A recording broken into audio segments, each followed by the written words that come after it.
Racist waitress refuses Big Shaq the restroom, mocking dignity, unaware of her grave mistake. What she didn't know, Big Shaq owns this very diner.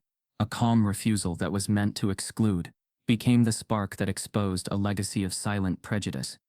When the owner walks back in, without fury, but with quiet authority, the room rewrites itself. Watch how a simple act of grace reshapes a whole town.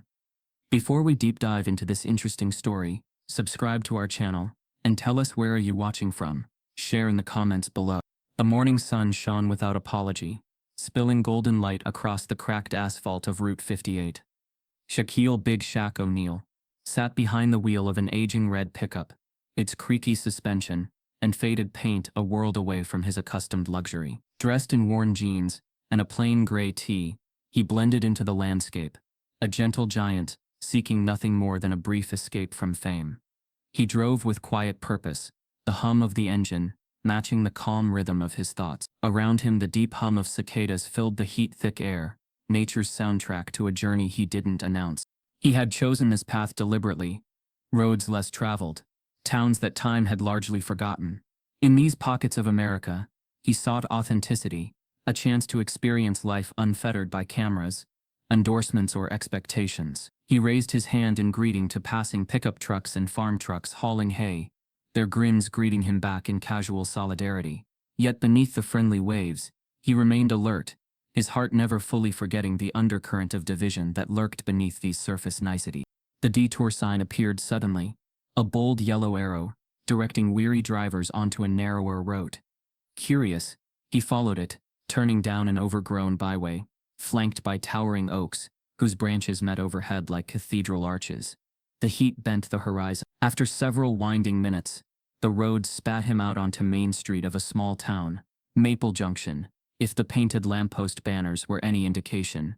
He parked near a curb where aging storefronts leaned toward the sidewalk, honoring the long-forgotten tapestry of small-town America. The town felt untouched, as though it bristled with histories and stories hidden behind chipped paint. A barber shop with a striped pole still twirled, a newsstand sold old copies of magazines bound by twine, and stories lived in the lines of the windows. Yet in every curious glance and quickened step there flickered the unspoken question, who was this stranger in the pickup? The light breeze sifted through swaying trees, carrying the faint scent of frying bacon, sweet coffee, and the slightly sour tang of a summer afternoon. It was a world both inviting and charged. Inviting for the promise of honest connection, charged with the silent tension that sometimes underlined these placid communities. He stepped out, shading his eyes against the sun's glare. He inhaled deeply. Freedom tasted like this. Dusty roads, creamy cold drinks, and the possibility of everyday interactions. His stomach rumbled, reminding him that hours had passed since breakfast. He glanced at the diner across the street. Its turquoise neon sign buzzed gently, casting rippling reflections across the parking lot. He didn't plan to eat, though the thought tempted him. But what he wanted most was to use the restroom. A basic human need. Nothing more, nothing less. Walking toward the diner, his boots scuffed over the faded asphalt. Patrons clustered at the counter, leaning on stools, half engaged in breakfast routines. The bell above the door pinged with a hopeful sound that welcomed him. But beneath that a current of watchfulness rolled through the crowd. Some faces lifted, appraising him with a momentary pause. A father pulled his young daughter close. An older man's fork hovered over his grits. He sensed the gaze yet kept his expression neutral, unassuming. His stride was purposeful but unpressured, body language open. He intended no disruption. Inside, the diner smelled of frying grease, rich coffee, and the crisp smell of freshly washed porcelain. A bell above the kitchen clanged rhythmically. Wooden booths lined the windows. Vinyl-backed stools embraced the counter. The waitress, standing tall with her hair pinned tightly in a bun, paused as he entered.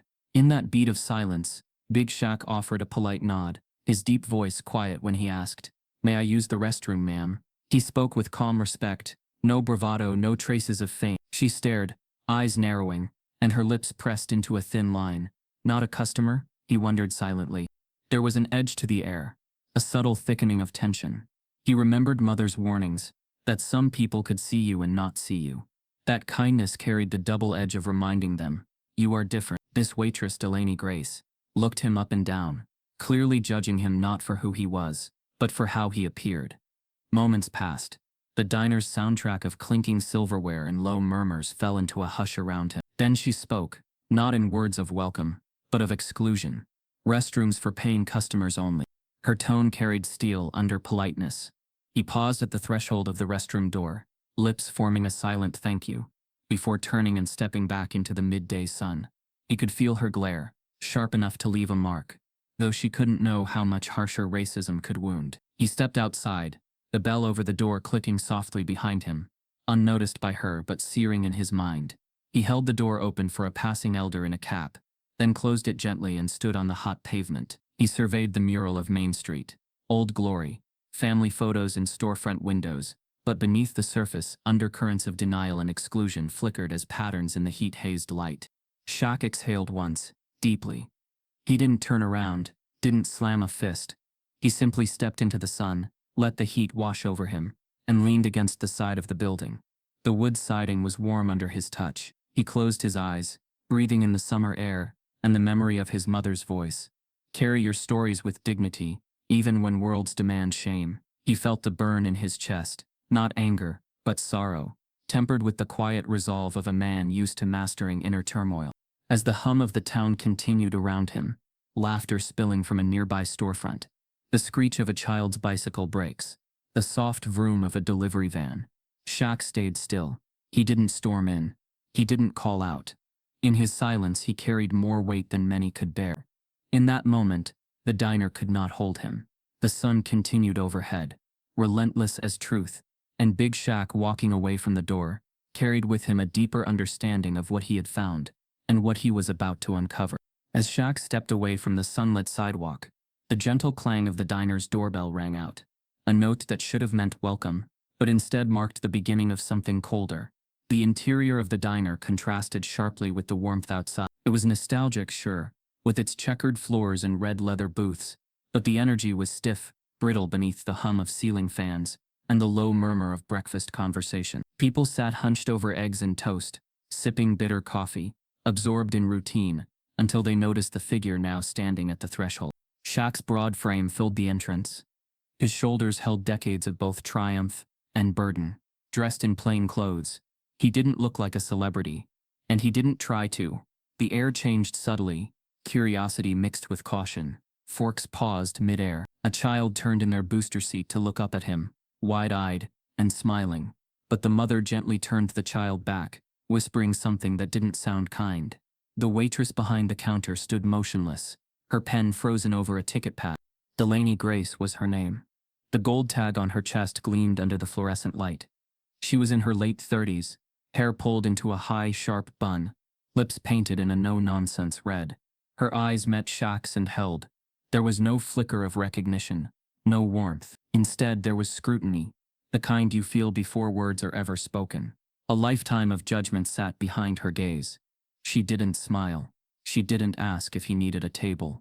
She only stiffened, bracing herself, as if his very presence threatened the diner's rhythm. Shaq stepped forward, quiet, unbothered, though the silence in the room was tightening. He tilted his head slightly, politely. "Excuse me, ma'am," he said in a calm, measured tone. "Would you mind if I used the restroom?" It wasn't a loaded question. He didn't ask with entitlement or impatience. Just a simple request. But in that one moment, the fabric of the diner began to strain. Delaney's jaw clenched. Her eyes darted quickly over him. His skin, his size, his casual clothes, and the fact that he had come in alone. She pointed toward the booths with a nod so subtle it barely moved her neck. "Restrooms for paying customers only," she said flatly. Shaq stood still. Her words weren't shocking. They weren't even loud. But they echoed through the room, bouncing off the walls and lingering in the tight spaces between syrup bottles and salt shakers. He didn't ask why. He just took a breath and nodded once, as if to say, "I see what this is," but others in the diner had heard it too. A few heads turned. Some looked away, pretending they hadn't noticed. A man at the end of the counter chuckled nervously and stirred his coffee. A waitress at the back stiffened, as though unsure if she should speak up. Delaney didn't flinch. She wiped her hands on a towel and turned her back as if the matter were settled. It wasn't about a bathroom. It never was. It was about power, the kind that gets flexed in tiny, humiliating gestures. Shaq had seen this before. Not often, not anymore, but just enough to never forget how it felt. He looked toward the hallway where the restroom door stood, just 10 feet away. A door, a simple thing, but Delaney had drawn an invisible line between him and that door. One he wasn't supposed to cross without permission. Bought by dollars or compliance. Shaq could have pulled out a card, could have ordered a meal he didn't want just to satisfy her gatekeeping. But he didn't. He didn't need to prove anything to her. Dignity didn't demand that. He turned without a word. Not out of defeat, but out of deliberate, contained grace. The bell above the door jingled again, as he stepped back into the heat. Behind him, the diner resumed its cautious breath. Conversation flickered to life again, though quieter now, thinner. Delaney wiped the counter and glanced at the other waitress near the pie display, who was still watching the door with a troubled expression. Shaq paused by the truck, not to look back, but to settle his breath. The encounter was small by the world's standards, yet enormous in how it echoed through lived experience. Racism didn't always come in loud bursts or visible violence. Sometimes it came in doorways, in refusal, in the silences that follow them. From across the street, a teenager sitting on a curb had seen the whole thing, phone in hand, screen glowing. He hadn't recorded it, not yet, but the seed of curiosity had been planted. Something about the man's size, the calmness in his retreat, the chill that lingered in the air. It felt like there was more to the story. The boy watched as Shaq leaned against the truck, squinting into the sun. Not angry, just thoughtful. Inside, Delaney went back to taking orders. But something had shifted. A waitress at table 6 quietly asked Shenson, the busboy, if he knew who that was. He didn't, not yet. But he would.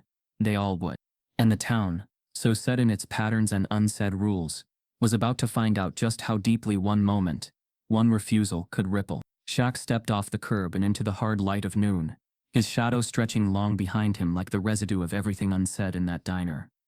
The heat had risen since morning, thick now with humidity, as if the air itself conspired to weigh him down. He didn't hurry, didn't glance back at the building where he'd been reduced to a threat, a problem, a stranger undeserving of even the most basic human decency. The silence behind him was loud enough. He walked with deliberate calm, the soles of his boots making soft measured sounds on the sidewalk. He passed an elderly couple seated on a bench, their soft serve cones melting faster than they could lick. One of them, a man in a veteran's cap, looked up and gave a quick nod. The woman's gaze lingered longer. Not recognition, just curiosity. The kind people reserved for someone they couldn't quite place, yet felt sure didn't belong. Shaq acknowledged them with a slight nod, then continued. His steps carried him past the corner market, the laundromat with its rusted sign, and into a narrow alley half-shaded by the overhang of an old hardware store. It was quiet here. Private. He leaned against the brick wall, rough and sun-baked under his palm. His eyes closed. He wasn't angry, not in the way people expected. But there was a sting, a dull, familiar ache, that pressed against his ribs. It wasn't about the restroom. Not really. It was about what her refusal symbolized. A gate slammed shut in his face, not because he had no money, not because he had no manners, but because his presence didn't fit the picture she wanted to see in that space. In the stillness of that alley, his mind unspooled, pulling memories from far away. Lucille O'Neal's voice drifted into the moment, clear and firm as ever. Dignity doesn't beg for approval.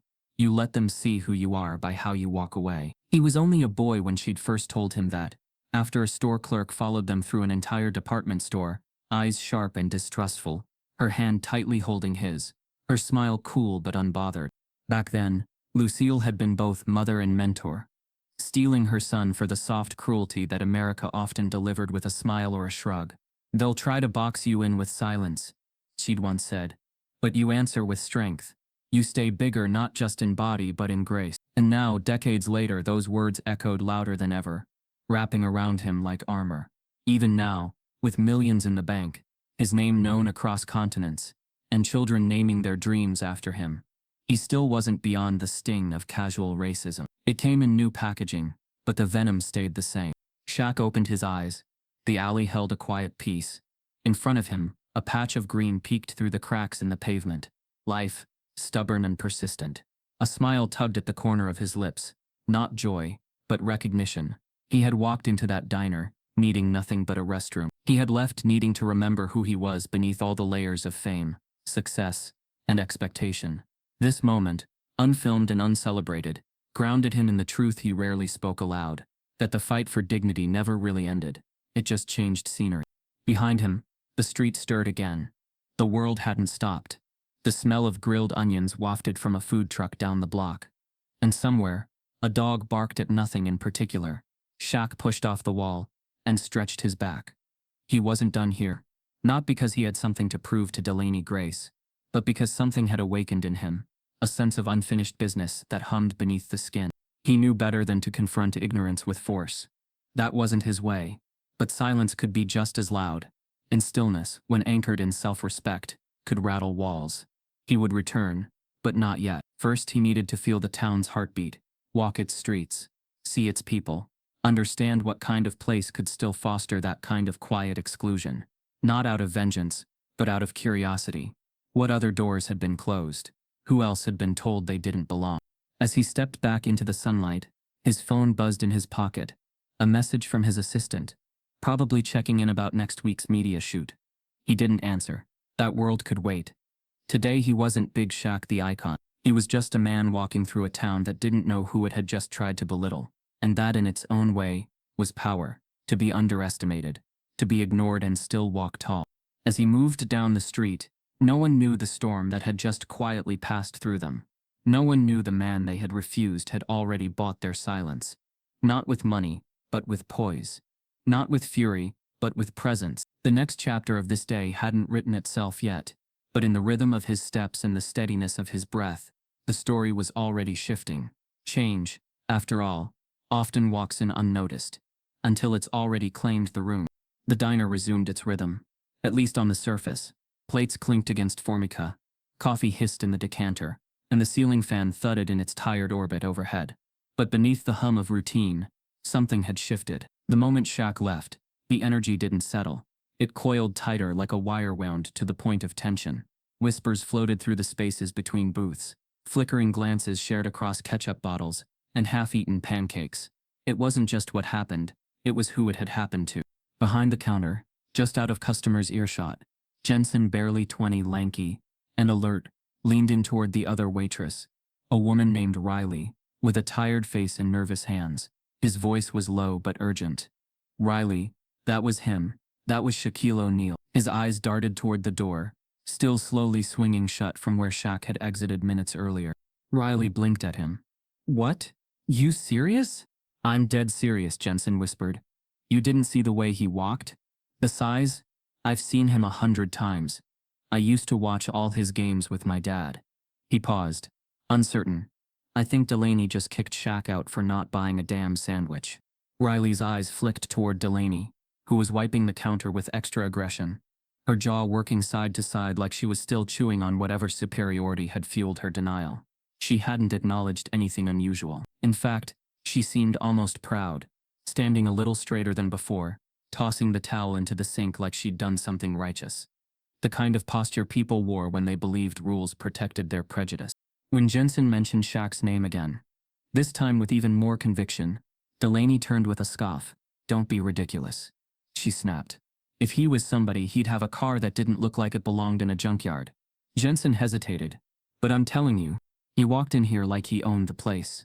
Delaney interrupted, her tone dripping with disdain. Didn't ask to be seated. Just waltzed right up asking for favors. We have rules. I enforce them. Doesn't matter how tall someone is, or how famous you think they are. I don't care who he is. Riley's lips pressed into a line. She didn't argue, not openly, but her gaze lingered on the doorway, her mind piecing things together. His politeness, his calm, the way he left without a word. Something about it didn't sit right. A few booths over, a young woman with curly brown hair tucked beneath a beanie had paused mid-bite when Shaq entered earlier. She hadn't looked up at the time, not wanting to draw attention, but she had felt the shift. Her name was Talia, a quiet observer type, always watching more than she spoke. Her phone had been sitting camera up on the table beside her coffee. Now it was recording. She wasn't sure what had drawn her to do it. Maybe the quiet discomfort. Maybe Delaney's clipped voice. Maybe the way Shaq's silence spoke louder than confrontation. But something told her this wasn't nothing. So she'd started filming the second she sensed it turning. She hadn't taught everything, But what she had captured was enough. Enough to show how quickly a man respectful and calm could be denied something as small as a restroom with something as sharp as prejudice. Across the diner, conversation stirred. An older man near the window leaned into his wife, murmuring, "That fella was huge. You think it really was Shaq?" She shrugged but didn't answer. There was an unease growing, an unspoken realization that something had happened, and it might be bigger than this town's borders. Delaney, now stacking menus by the register, had no idea how fast the room was slipping from her control. She thought she'd won some moral victory, that she'd stood her ground, that she'd reminded someone of their place. What she didn't know, what she couldn't know, was that a story had already begun to spread.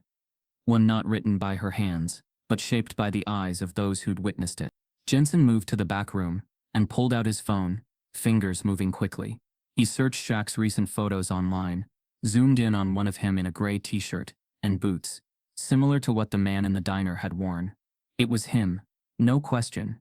He turned the phone toward Riley. She stared at it, then at the doorway again, her stomach flipping. "You think Delaney knows?" Riley asked, voice low. "She doesn't want to know," Jensen replied. "She thinks this place is hers. She thinks that sign about customers only is a shield, not a warning." In the corner booth, Talia hit stop on her recording. She reviewed the clip once, then again. It wasn't dramatic. There was no shouting, no cursing, but it was damning. The way Delaney's tone shifted, the way the room hushed, the stillness in Shaq's face before he turned. It told the entire story. With a deep breath, she opened Instagram, fingers hovering over the upload button. Back at the counter, Delaney noticed the shift in atmosphere but misread it. She mistook the silence for respect, the restraint for agreement, and in that mistaken confidence, she laughed softly to herself, shaking her head. "People think being tall means you get to break the rules," she muttered, mostly to herself. "Not in my house." She couldn't feel it yet, but her grip on that house was already gone. Because somewhere in the world beyond that small-town diner, a storm had begun to whisper its way online, and the man she had just turned away had left more than footprints at her doorstep. He had left a question burning in the air. What happens when the person you disrespect quietly owns the floor beneath your feet? Suspense didn't scream, it whispered, it watched. And in that diner, behind that counter, something dangerous to Delaney's illusion had just begun to stir. In the cramped back office of the diner, past the swinging kitchen doors, and behind a wall of faded time cards, Reed Halston sat slouched in his stiff leather chair, sifting through invoices. The ancient air conditioner above him wheezed weakly, trying and failing to cool the room thick with the scent of grease and decades-old ledger dust. Reed was the kind of man who didn't do change well. He preferred things simple, coffee black, rules firm, and trouble avoided. The day had started like any other, slow breakfast crowd, usual complaints about eggs too runny or bacon too crisp. Then his phone buzzed. The screen lit up with a text from one of the assistant managers on leave, a part-timer who spent more time on social media than the grill. It read simply, "Check your cameras. Big problem. Like really big." Reed squinted at the message, annoyed. He tapped the security app and loaded the most recent playback from the lobby camera. The footage flickered on screen. The entrance bell jingled, and in walked a man Reed didn't recognize at first glance. Tall, massive, even, shoulders brushing the edges of the frame, calm as a summer breeze. The audio was low but clear enough. He watched as the man approached the counter, said something to Delaney, then stood silent, waiting. Reed's expression didn't change. Not at first. Then Delaney shook her head, said something sharp, and the man nodded once, turned and walked out. Nothing violent, no raised voices. But there was a subtle electricity in the clip that made Reed's stomach tighten. Something about the way the man carried himself. That pause at the door, that presence. Reed froze the footage and zoomed in. He blinked. The man on the screen was unmistakable. Even without the polished clothes, or the usual entourage, even without the spotlight, it was him, Shaquille O'Neal, Big Shaq, the NBA legend, the media mogul, the philanthropist with a heart the size of his frame, the man who had been on every billboard in every city at one point in time. And Reed's waitress had just refused him a bathroom like he was a stray dog. A curse word slipped from his mouth. Reed ran a hand over his graying beard and leaned back, heart thumping. Then another memory surfaced, one that made the chill sink deeper. A few weeks ago, a letter had landed on his desk, stamped and sealed with the kind of formality you didn't ignore. It came from a holding company he didn't recognize, Summit Horizon Ventures, and had been addressed to all managers. The message inside was brief, effective immediately. The diner was under new ownership, and changes would come in phases. Reed hadn't thought much of it. Ownership changed all the time in small towns, usually investors or real estate developers scooping up old properties to flip for profit. But now, sitting there staring at Shaq's face frozen on his screen, Reed's memory sharp. There had been a line in that letter, a confidentiality clause that stood out, stressing discretion due to the profile of the investor involved. He hadn't connected the dots then, but now the picture was painfully clear. He clicked into the property records, sweating as he searched the deed transfers. Sure enough, Summit Horizon Ventures was listed as the purchasing entity. A deeper dig through Google revealed the company's true owner, a shell for a larger corporation, linked to community development efforts. One name was quietly embedded in its leadership board: Shaquille O'Neal. Reed's heart dropped. The man Delaney had just insulted wasn't a random passerby. He was their boss, their silent, watchful boss, who had walked in not demanding attention, not asserting dominance, but simply requesting to use the restroom, and they had denied him, mocked him, dismissed him. Worse still, people had seen it. Word was already spreading. Reed didn't need a crystal ball to know what came next. He stood up abruptly, knocking over a stack of papers. The footage was still playing silently in the background, as Shaq exited the diner on screen, disappearing into the afternoon light. Reed stormed out of the office, nearly colliding with Jensen, who jumped back, phone still in hand. The boy looked like he had just seen a ghost. "You saw it too?" Reed asked, though he already knew the answer. Jensen nodded. "It's everywhere now. People are stitching it, talking about how calm he was. Like, dignified." Reed muttered something under his breath and pushed through the kitchen doors, the diner's familiar sizzle and chatter breaking over him like a wave. Delaney was wiping down a table near the front, still oblivious to the wildfire she'd lit. She glanced up as Reed approached, noting his expression with a frown. "What's the matter?" she asked, folding her arms. Reed didn't answer immediately. Instead, he pointed at the office. "Now, you and me. Bring your things." Delaney narrowed her eyes. "Excuse me?" Reed's voice lowered, even deliberate. "You just turned away the man who owns this building, this diner, and half the street it sits on. That tall guy you disrespected? That was Shaquille O'Neal. He's our new owner." The words hit the room like a dropped dish. Several heads turned, forks paused. Even the kitchen noise stilled for a second. Delaney blinked, mouth falling open. She looked toward the door, the realization dawning in slow horror. "No," she said, shaking her head. "That can't be." "It is," Reed replied flatly. "And we're already going viral. So if I were you, I'd save the excuses." Delaney sputtered, color draining from her face. She started to speak, then stopped. Her confidence drained with every second of silence that followed. Reed didn't wait for her to respond. He turned and walked away, already reaching for his phone to make a damage control call. Whatever came next would not be private. Not anymore. In a quiet corner of the diner, Talia watched it all unfold, her phone tucked away now, but her mind already composing the story for the caption. She'd seen it before, pride collapsing under truth. But never so visibly, never so poetic. The man they'd shunned had come in peace, and without saying a word, he had shaken their entire foundation. Outside, the light had shifted slightly. Shadows lengthened across the sidewalk. The town hadn't yet realized the storm brewing behind the diner's glass front. But inside, the truth was already undeniable. Shaq had never needed to raise his voice. His presence alone had spoken volume. And now, it was echoing. Months before Shaq ever set foot in Maple Junction, before the smell of old fryer grease and bitter coffee clung to his skin, before a waitress turned him away with nothing but contempt in her voice, there had been a quiet decision made behind closed doors. It wasn't impulsive or part of a public campaign. It was personal, intentional, and rooted in something deeper than business. The idea had come to Shaq in a moment of reflection, sitting in his Atlanta home one spring night, long after the cameras had stopped flashing and the endorsements had grown quiet.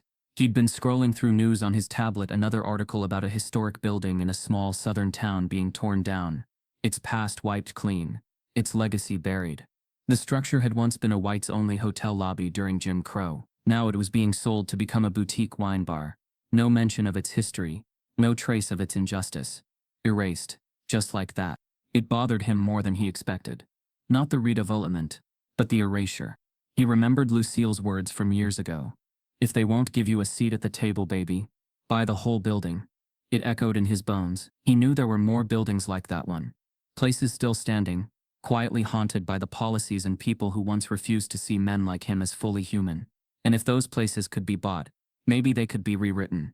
Maybe their purpose could be redeemed. That was when Summit Horizon Ventures was born. A private holding company. No press releases. No glossy ad campaigns. Just paperwork, patience, and purpose. With a hand-picked team of discreet legal advisors and property scouts, Shaq began purchasing real estate across southern states. He targeted properties with dark legacies, diners that had denied black customers, stores where protesters were once beaten, theaters that ran segregated nights, places that had once been symbols of exclusion, places like the diner in Maple Junction. It had come up during a routine scan of available commercial properties in the region. The building was old, structurally sound, but burdened by a reputation. The town itself wasn't on any major map, but it had history. Whispered stories, articles from decades ago about who was welcome and who wasn't. The diner had been in the same family for 3 generations, passed down with the same policies, even if the signage had changed. Shaq didn't hesitate. The building was quietly acquired, under Summit Horizon Ventures, the previous owner eager to sell without questions. No one in the town knew.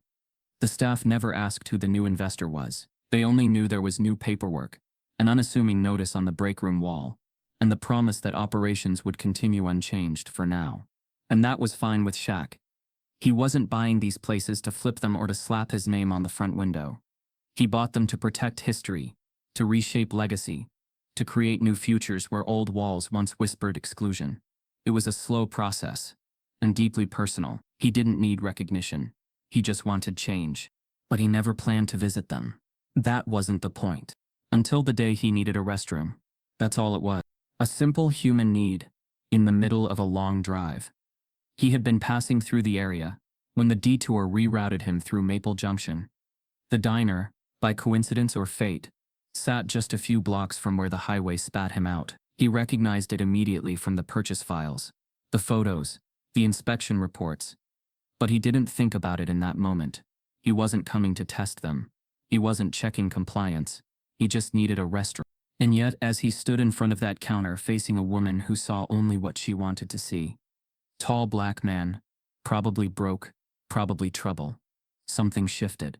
The humiliation didn't sting, because he owned the building. It stung because even after all his success, even after the buildings and awards and community work, he could still be reduced to nothing in someone's eyes. That was the part that never changed. Back in Atlanta, his assistant had once told him, "You're doing good work, buying back power." But power didn't mean anything if people still refused to see you.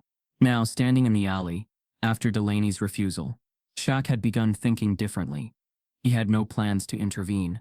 He hadn't walked in, expecting a parade. But her contempt had stirred something old in him. Not vengeance, not pride, a challenge, not to her, but to himself. What good was quiet ownership, if it didn't confront loud ignorance? Back in the diner, Reed Halston had pieced the truth together, only after the damage had been done. But Shaq had already known. He'd known what this place represented, what its walls remembered, and he'd given it a chance, one last opportunity to change its story from within. Delaney had failed that test, not because Shaq had said it, but because she'd lived inside the very shadow he was trying to dismantle. And now, with the world beginning to watch, with videos circulating and whispers becoming headlines, the paper trail no longer felt invisible. It was starting to speak. Shaq hadn't intended to reveal himself. But sometimes, dignity forces the door open. He was no longer just the man they refused. He was the quiet author of their future, and how they responded next would determine whether this diner remained just a building, or became something more. It started with a flicker, a video no longer than 20 seconds, shaky but clear, captured from a booth near the pie fridge. The audio was soft, but the tone unmistakable. Shaq's deep, polite voice, Delaney's cold refusal. The silence that followed. The quiet weight of dismissal. Talia hadn't added any filters or dramatic music. She simply captioned it. "When you turn away a legend, because you can't see past your prejudice, She didn't expect it to do much. But by noon, it was everywhere. Twitter lit up first. Then came TikTok, where users stitched the video with clips of Shaq's highlights, his charity work, footage of him helping strangers in Walmarts, giving out laptops to kids, buying shoes for a boy with size 18 feet. Then back to Delaney's voice. Cold, clipped, dismissive. It didn't take long for the storm to find the town. She turned away Shaquille O'Neal. She told Big Shaq to use the restroom somewhere else. In his own building? The comments were relentless. Some angry, some sarcastic, some stunned. Others shared their own stories of being judged, ignored, rejected for the way they looked, the color of their skin. Shaq's silence had become a mirror, and people were watching closely. At first, Maple Junction didn't know how to react. It was a town used to quiet, the kind of place where gossip traveled faster than facts, but rarely went further than the local hair salon. But this wasn't gossip anymore. It was national. It was raw. And it was real. By the next morning, people started showing up at the diner. Not customers, not regulars, just people. Curious, angry, embarrassed. A few came to stand outside and stare. Others walked in, ordered nothing, and just sat quietly, watching Delaney. The locals began to murmur. Some nodded at their phones, pretending not to see the clip as it looped endlessly on their feeds. Others spoke in hushed tones about the man in the video. Reed Halston stood behind the counter, pale and sweating beneath his too tight collar. He had seen viral before. Once, when a rat was spotted in the kitchen years ago, the health department had come. But this was worse. This wasn't about rodents or expired eggs. This was about culture, about perception, about who the town was, and who it had allowed to speak for it. Delaney, on the other hand, wasn't shrinking. Not yet. She held her ground behind the register, arms crossed, jaw set. I didn't know who he was. She kept repeating. I treat everyone the same. That's not racism. That's policy. She clung to it like a lifeline, her words hard and clipped, designed more to convince herself than anyone else. But the cracks were starting to show. Her voice, once steady, began to tremble under pressure. Outside, a small group of teenagers gathered, holding up signs scribbled in Sharpie. Dignity isn't earned through purchase. You don't have to recognize a face to recognize respect. They didn't scream. They just stood, quiet, unyielding, like the man who had walked out without a word. Inside, Reed leaned on the counter, wiping his forehead.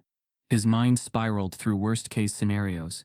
Lawsuits, ownership changes, national news. His diner had become a battleground, and all because of a moment, a bathroom request refused. Not by a stranger, but by the man who signed the deeds they never bothered to read. He watched Delaney snap at a young woman, asking for a to-go order. Her tone was sharper than usual. Her smile forced. She was unraveling, and the room could feel it. Some customers shifted uncomfortably in their seats. Others got up and walked out. Reed knew the look. The beginning of collapse. Not of a building, but of credibility, of pride exposed under pressure. Later that afternoon, a news van appeared outside. A local affiliate, but still, the kind with a microphone that fed directly into evening dinner conversations across the state. They didn't ask for an interview. They just rolled footage. The signs, the stares, the tension. They captured the shifting tide of a town forced to look at itself, and not liking what it saw. Delaney sat in the break room, her hands trembling slightly as she gripped her phone. The comment section on her Facebook page was a war zone. Old friends reaching out in private messages, some supporting her, others begging her to apologize. Her brother called twice, advising her to get ahead of it, but she didn't know what that meant anymore. To her, it had been just another customer, just another rule enforced. But to the world, it had become a symbol, a reflection of everything wrong with the casual cruelty baked into daily life. Back in the alley behind the diner, Shaq hadn't returned, but his absence felt louder than his presence, like a drumbeat echoing between the bricks. His silence had power, the kind that couldn't be dismissed or talked over. Inside, Reed pulled Jensen aside. If this keeps up, he said under his breath, we're gonna have to rethink everything. Not just the staff, the whole message. Jensen didn't respond. He was already thinking ahead about the kind of diner this could become, about how easily it could have gone another way if one person had seen the man in front of them instead of their assumptions. The clip continued to spread. More stitches, more voices, and as the diner filled with the quiet tension of scrutiny, one thing became undeniably clear. This was no longer just about a bathroom. It was about recognition. About how one refusal, made with confidence, exposed a much bigger truth. And the heads turning now weren't just looking at the diner. They were watching what the town would do next. By the time the morning haze began lifting off Maple Junction, the town's air was thick with curiosity and quiet dread. The diner buzzed with a strange unease, not the usual chatter and clinking cutlery that defined a breakfast rush, but a tense energy, charged and waiting. The regulars sat more rigid than usual. Their conversations were softer, their eyes constantly drifting toward the front windows as if expecting something or someone to appear. They didn't say his name. They didn't need to. When the red pickup rolled into the lot just after 9, it was as if the earth beneath the diner shifted. The vehicle pulled into the same spot as before, slow and deliberate. The engine cut off, and for a moment, everything held its breath. Inside, Reed Halston stiffened behind the counter, his fingers tightening around a mug already clean from nervous polishing. Jensen, hovering near the drink station, froze mid-step, his gaze flicking toward the front door. Even Delaney, who'd returned to her post with a guarded expression and stubborn tilt of the chin, sensed something wrong in the stillness. The bell above the door jingled, clear and piercing, more than just a chime now. It was an announcement. Shaq O'Neal stepped into the diner. Same boots, same plain gray shirt, same quiet strength. His presence soaked the room instantly. He didn't speak. He didn't scan the faces staring back at him. He simply moved forward, his steps slow and unbothered, like a man walking through a room he'd walked through 1,000 times before. And maybe, in his mind, he had. Not this exact diner, but spaces like this. Rooms where the welcome was conditional, where being seen didn't always mean being accepted. The conversations died immediately. Forks hovered mid-air. A baby stopped crying. Even the ceiling fan seemed to dull its rhythm. Shaq didn't break stride. Behind the counter, Reed opened his mouth, words tumbling to the back of his throat. "Mr. O'Neal," he started, voice hoarse. But Shaq raised one hand, barely palm out, fingers loose. It wasn't a warning. It was a gesture of peace, but also control. He didn't need an introduction. He didn't need apologies wrapped in panic. He walked past Reed, past the booths filled with eyes trying not to stare too long, past the camera phones half raised but too hesitant to film. His silence spoke louder than anything they could have captured. Then he reached the spot, her section.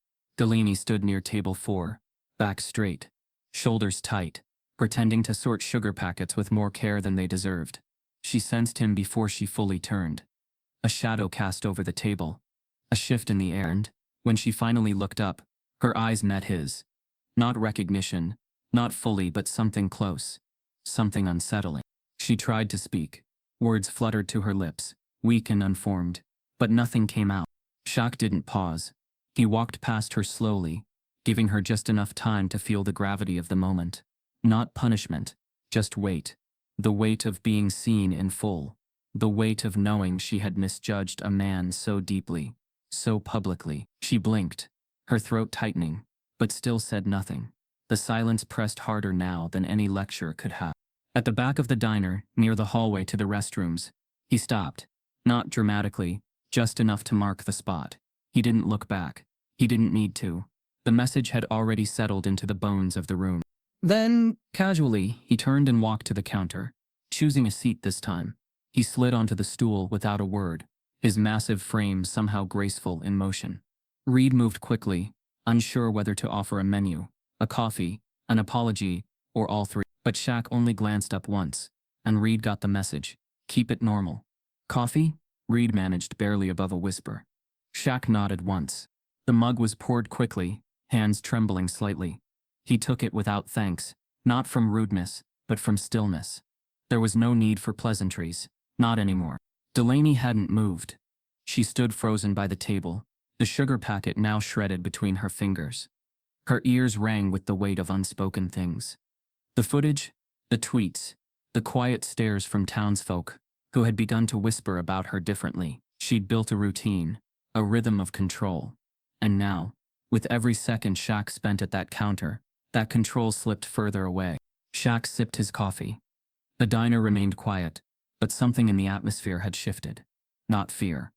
Not reverence. Something closer to accountability. He wasn't angry. That's what made it harder. His restraint wasn't passive. It was deliberate. Measured. He wasn't there to confront anyone. He didn't have to. The town had already confronted itself. Outside, a few townspeople hovered near the front window, pretending to check their phones, though all their screens were on camera. Some snapped pictures. Some just watched. But none entered. Inside, the tension slowly gave way to something else. Reflection. Jensen moved behind the counter with a touch more care. Riley refilled water glasses without saying much. Customers looked at Shaq and then at Delaney, and then away. But no one said a word. There was nothing left to explain. Shaq finished his coffee in silence. He stood, nodded once to Reed, then turned back toward the door. As he passed Delaney a second time, she met his gaze fully, and for the first time recognition settled in. Not just of his fame, but of her own reflection in his eyes. She wasn't the victim of a viral moment. She was its author. The weight of that truth pressed against her chest like a stone she couldn't swallow. He didn't speak. She didn't apologize. But the silence between them said enough. Shaq pushed open the door, the bell chiming again, softer this time. Then he stepped into the light, just as calm as when he arrived. He hadn't needed to make a scene to make an impact. The story had already been written. All he had done was return. The diner's backroom had never felt smaller. It was a rectangular, claustrophobic space wedged between the dishwashing station and the old inventory shelf, rarely used for anything other than schedule changes or short-staff pep talks. But now, it was full. Reed stood at the head of the room, arms folded across his chest, sweat darkening the fabric beneath his armpits. His expression was tight, jaw clenched in a way that spoke not just of nerves but shame. The rest of the team stood scattered around the room. Riley, Jensen, a short-order cook named Vince, and Delaney, her arms wrapped tightly across her chest, spine rigid, face drained of its usual practiced sharpness. Reed cleared his throat, his eyes flicking toward the closed door behind him like he half expected it to fly open. Then he looked at the staff, at each of them, before his gaze landed on Delaney. "We need to talk," he said. The words dropped into the room like a stone in water, rippling through their silence. "About yesterday. About who you turned away." Delaney shifted uncomfortably, arms still folded. "I didn't know who he was," she said quickly, as if that line could erase what had happened. Reed didn't flinch.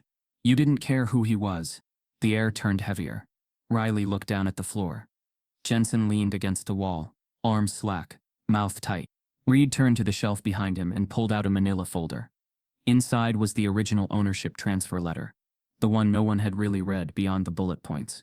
He held it up like a receipt of failure. "This diner," he said slowly, "was purchased by Summit Horizon Ventures earlier this year. You all got this letter. You all signed the acknowledgement forms. What none of you asked, what none of you cared to ask, was who was behind that holding company."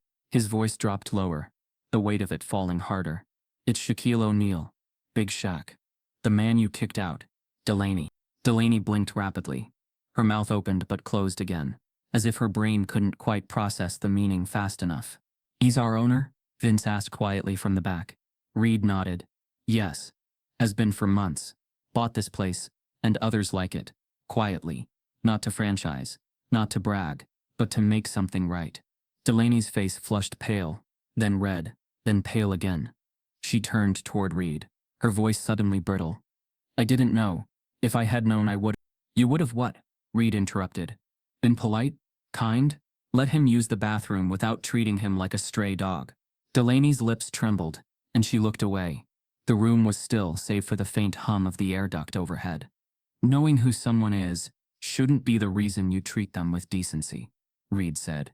His voice wasn't loud, but it carried weight. "And now the world knows who we are, because of how you treated someone who never raised his voice, never made a scene." Before anyone could respond, the door opened. Shaq stood in the doorway.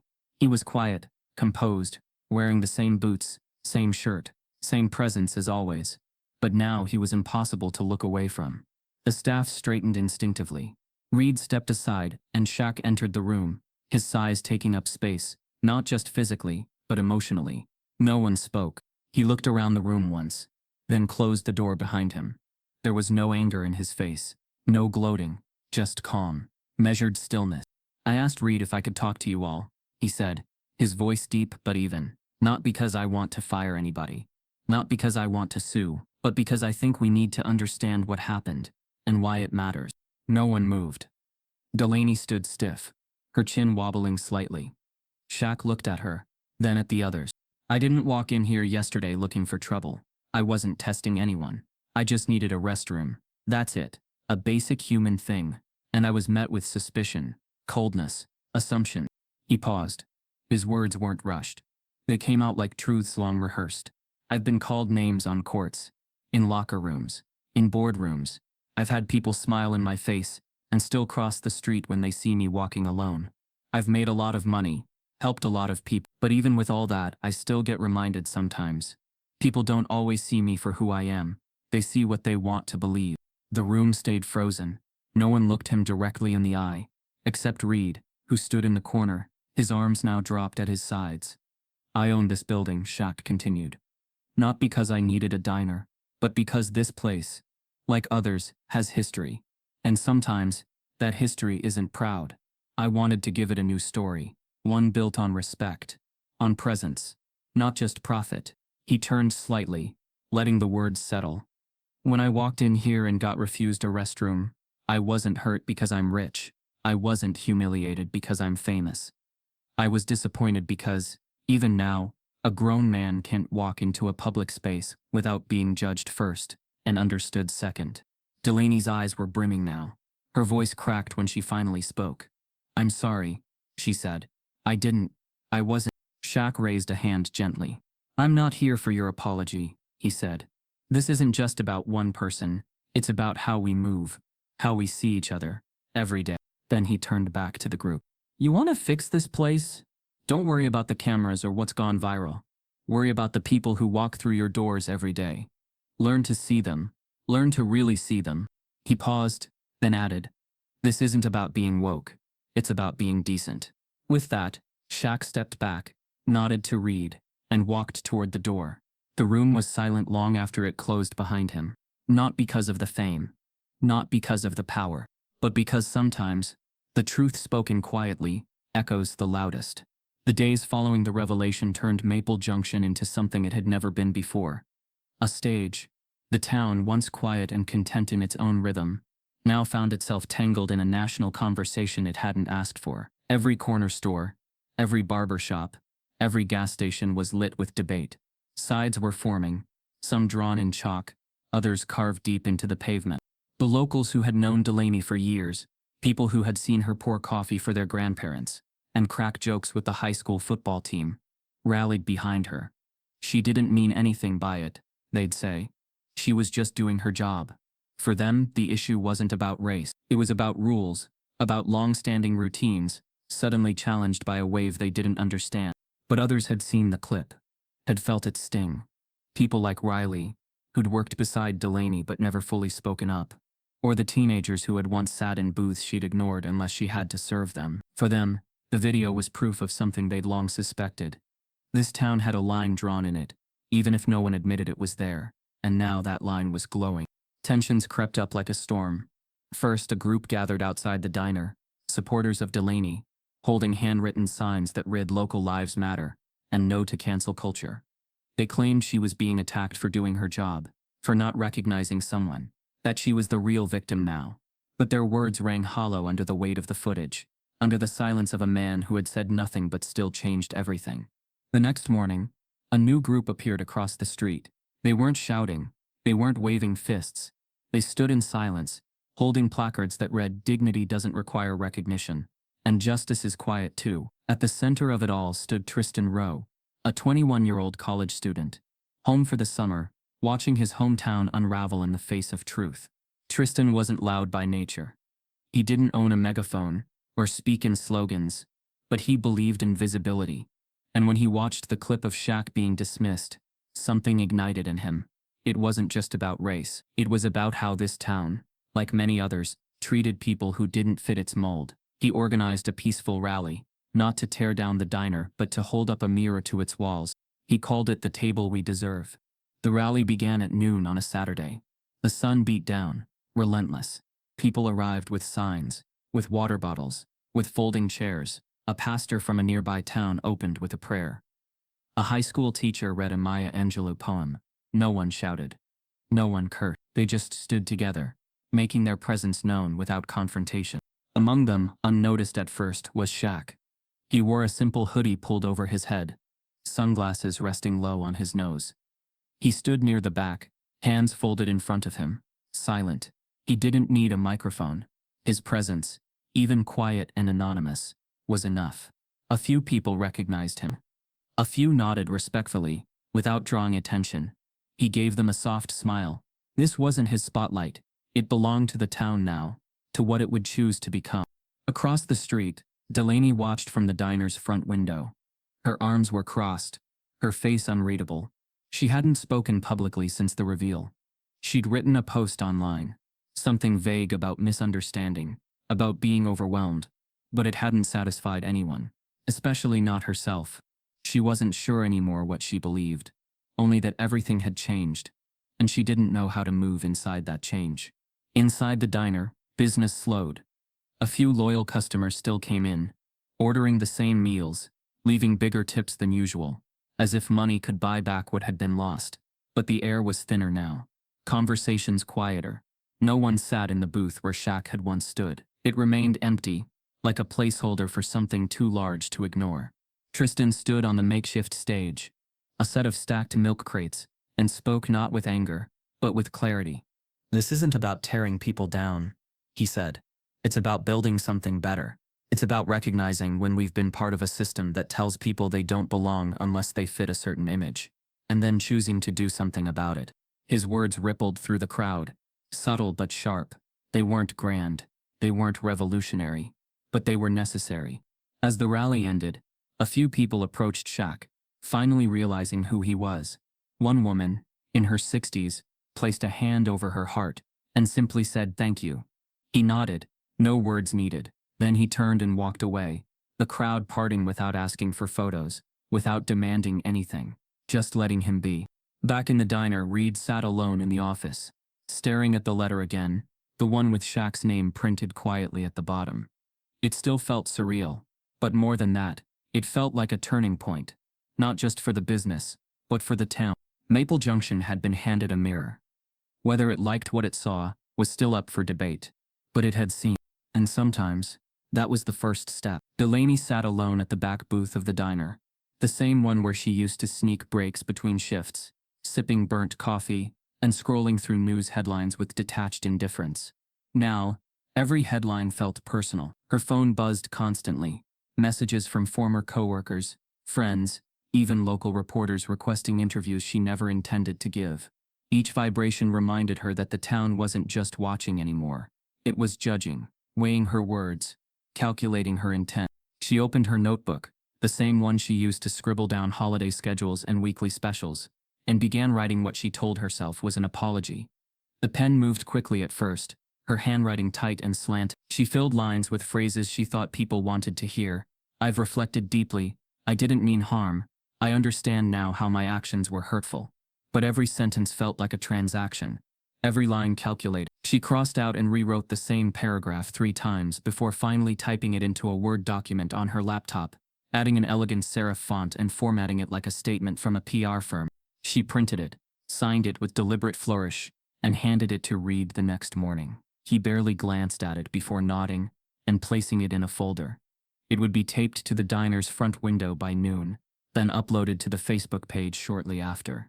Her resignation wasn't emotional. It wasn't a tearful goodbye. It was logistical, like everything else she'd done since the day Shaq walked through the front door. In her heart, she knew the apology was hollow. It wasn't that she didn't feel shame. She did, but shame alone didn't create understanding. It only magnified discomfort. What she feared most wasn't the public fallout. It was the private reckoning. The slow, creeping realization that she'd been part of something rotten without ever questioning the soil beneath her feet. The town reacted predictably. Some praised her for stepping down, calling it mature and accountable. Others accused her of bowing to pressure, of giving in to mob justice. But the truth was quieter than either side admitted. Delaney was tired, not just of the backlash, but of the mirror that now followed her every step. A few days later, Shaq left town. He didn't call a press conference. He didn't write a statement. He simply packed up the few things he'd brought, got back in the same red pickup, and drove off before the sun could bake the pavement too hot. His departure wasn't about escape. It was about release. He hadn't come for justice. He hadn't stayed for praise. He left the way he arrived, without fanfare, without performance, just a man who had once asked to use a restroom, and walked out with something heavier than denial. But he didn't leave without action. Quietly, through his foundation, Shaq redirected the next 6 months of the diner's profits to a mentorship program for Black youth in 3 surrounding counties. The funds would cover scholarships, tutoring sessions, summer leadership workshops, initiatives that never made headlines but changed lives. He made no public announcement. The program's coordinator received the check with a short note: "Build tables, not walls." When Reed discovered the donation, he didn't try to frame it as good PR. He simply nodded, then printed the words from Shaq's note and had them carved into a wooden sign above the diner's entrance. Below it, in block letters, a new sign appeared: "Everyone is welcome. This is Shaq's house." At first it sparked debate. Some accused the diner of becoming a symbol of reverse discrimination, whatever that meant. Others saw it as branding, an attempt to cash in on notoriety. But over time the sign began to mean something else. To regulars it became a reminder. To newcomers, it became a promise. Slowly, subtly, the air inside the diner began to shift. Not perfectly, not overnight, but enough. Jensen stayed on. So did Riley. They adjusted the seating chart to make sure no one was ever turned away or made to wait for just a coffee. A local artist painted a mural on the alley wall, an abstract of footsteps walking away from a closed door into a cityscape lit with golden light. At the bottom, in script scene, "Still, standing." Delaney moved out of town a few weeks later. Not far, just enough. She left behind her apartment key, with a note that said, "I hope someone else gets to write a better chapter." She never spoke to Shaq again. She didn't expect to. But the town remembered. Not the outrage, not the viral video. They remembered the stillness. The way one man walked in, was refused, and left with dignity still intact. And how that one moment forced an entire town to reckon with who they really were, and who they still had the chance to become. The road stretched long and silent in front of him, lined with sun-scorched pines and forgotten gas stations, where old men still played checkers outside. Shaq drove without music. The hum of the tires against the pavement was enough. He liked this part of the country, quiet, flawed, enduring. It reminded him of the spaces he'd once occupied as a boy, places where men didn't speak much but everything still got said. He didn't leave Maple Junction bitter. That wasn't his way. He left grounded, more certain than ever that the fight for respect didn't come with headlines or hashtags. It lived in the subtle, the sideways looks, the unspoken assumptions, the policy signs on restroom doors that meant different things depending on who you were. He thought often about that moment, Delaney's refusal, the silence he chose, the weight it carried. People had asked why he hadn't said anything, why he didn't correct her in that moment, announce himself, force recognition. But they didn't understand. They couldn't. The truth was, he hadn't needed to. Some doors are closed so tightly they don't just block entry. They expose the architecture of the entire building. And when Delaney had drawn that line with her tone and posture, she didn't deny Shaq a restroom. She revealed something deeper, that even a man known around the world, beloved and respected, could still be made invisible by a woman holding a mop and a misplaced sense of superiority. Shaq hadn't stayed silent out of restraint. He stayed silent because dignity doesn't negotiate. Because silence, wielded correctly, can be louder than any protest. He thought back to Lucille, his mother, who had carried grace like armor. She used to say, "Every time they try to shut a door on you, remember you weren't trying to build your home there anyway." He remembered being 7, tugging her hand after a shop clerk refused them a fitting room. He'd asked why she didn't argue. She smiled and said, "Let them keep their corners. We'll build our own room." That's what he had done, in his own way. He had spent the years not just building wealth but reclaiming spaces, restaurants, gyms, barbershops, churches, silent investments across towns that once refused his presence, but now carried his name on deeds they'd never seen.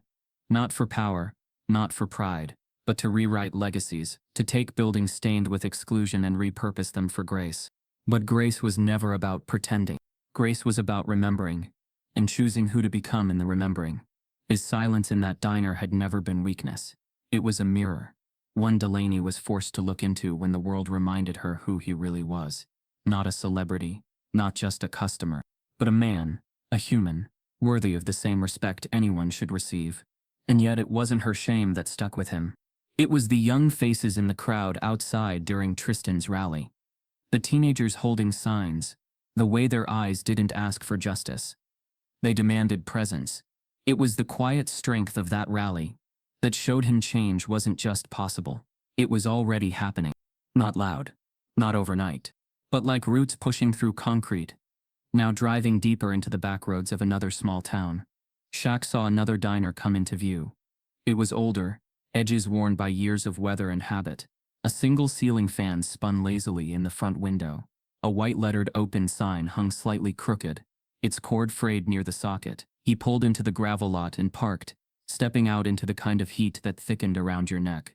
Inside, the diner looked like hundreds of others. Formica counters, stools patched with duct tape, waitresses moving like clockwork. Shaq stepped in slowly. This time there were no viral eyes, no phones, just a few older men sipping coffee, and a young waitress wiping down menus. She looked up, smiled, and didn't blink at his size. "Restrooms down the hall," she said before he even asked.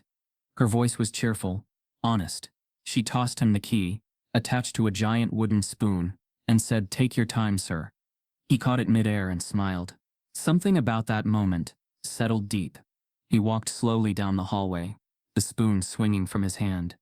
No lectures, no statements, no walls to tear down. Just a door opened without condition. After washing up, he came back out and handed the key back. She thanked him, didn't hover, didn't ask for selfies, just returned to her work like it was the most normal thing in the world to treat people with kindness. He stepped outside and took a seat on the bench in front, the kind worn smooth by time and habit. The sun had started to dip behind the trees, casting a warm amber glow over the lot.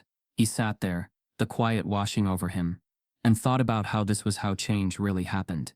Not always with protests, not always with cameras, sometimes with a key, handed without hesitation.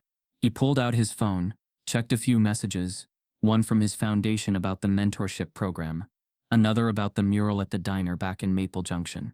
Then he turned off the screen and let the moment breathe. There would always be more doors, more Delaney's, more moments where dignity was tested. But there would also be more benches, more young people, like Tristan. More quiet waitresses, who understood the assignment without needing to be told. More signs above doorways that read "Everyone is welcome," not as a slogan, but a promise.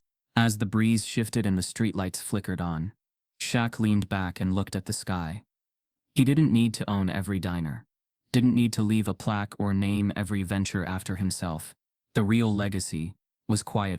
It was how people remembered how they felt when he walked through the door. It was how they shifted because of it. And in that final image, sitting on a bench, holding a wooden spoon key once tossed to him, without question, Shaquille O'Neal knew the truth he didn't need to say aloud. True power doesn't shout. It just walks in and lets the room rewrite itself. If this story made you pause, don't let it stop there. Next time someone walks through your door, ask yourself what you're really seeing. Conversations change culture, and awareness reshapes legacy. Keep listening. Keep noticing. Because the smallest choices echo loudest. And sometimes, the real key is how you choose to leave the door open.